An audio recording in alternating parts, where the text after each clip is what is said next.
and penny forces se kokram and ferris wo be see ohwene so a wo so ferris wo di blue e be body no say bang.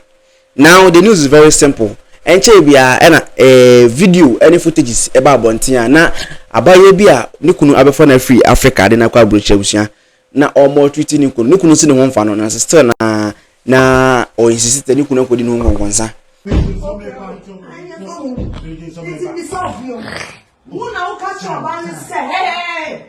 Why are you talking too much? Me say me who evidence no. So me who say hey you wanna okay. Hey. Video no by Virgin training for baby all over the social media do be kan wasem an. Na another footage so asa abamонtia me no ka say oba na is stranded rabrochi. Twen na video yi na hwe ni na kosi tree na afi follow this page so follow ya na wa share mo odofo so nya bi ahwe.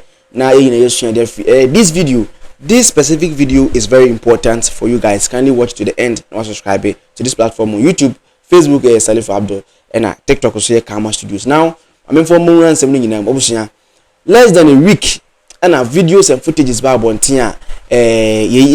Video for how items abruchi our remunsem. Just say, Obi and a wakot na butcher born a brand one and second or say, who can it abibi maimuha? I remember father me come home. Na ababonye 13 se mi ntimi kra mba fi annually a mi minim se me yire e wo menchen mi yire ne me ma wo menchen na we na nkoba ne saa okofa na yire free Africa de ne ba brucha busia oba no abe sori etina ne kon so a oba na be tipon so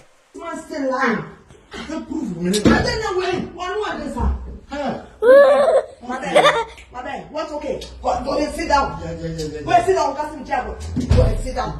My bad. Mama, go. Me say me nya proof no. Who no kind? I don't mean. My bad. Oh, jai. That's not good oh. Jai. Also jai. Obani the shoe abu bem ne trim bang. Ade ya wase ni kuna kodi ngongonsa ona mo ayese maami we ne kofa ne free abimam ba ya wabedi ne kunu ngongonsa maami we eno peso okunu ji ne kunu japade maami we ena wo ye ne kunu sei maami we eno tibidi shoe ebon ne kunu trim maami we eno onom shisha maami so won kasa ne kunu kodi ngongonsa enti ono so won tiase eno de shoe ni manoma be ma yihye agana bia oye ne ho yi nanso otimi bowura ho e mo tweet papa ya na video no trending all over the social media ene ne kunu no atima take bold decision wasake na free ni fi ama ono ene ne mamienu abusuan oma ye stranded e wa bontia me no ka sei omunye ba bi mfo mutinto now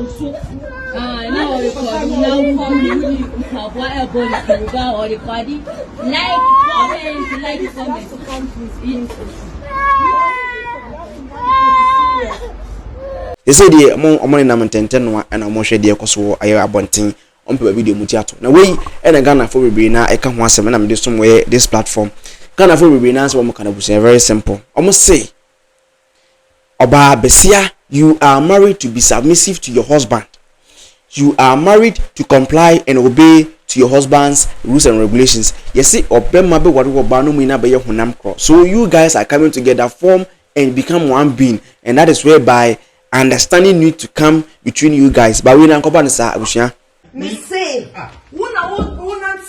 who say me no, who say, people just write their comments.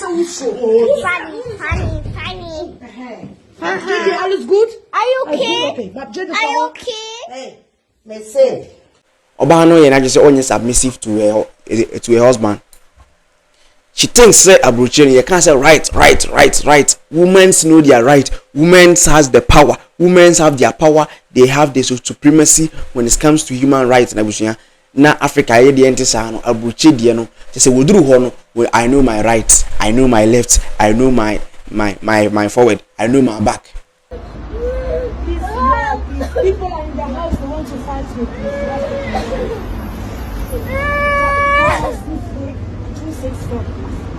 And then why is trying to abroche Ghana for be next on social media no so. Almost say if you don't respect your husband, remember the husband bought the house in his name. He still has the papers with his name on it. So no matter how calm the man was when the woman was, doing those things, na enyefe. So what I say, but no be man nim nyina wo ye nyina. Ene be obana is stranded. On nam tenten no and o hwe baby o betimi de ne ma akope we bi ata o metimi de mutu ato na bibia ye kama.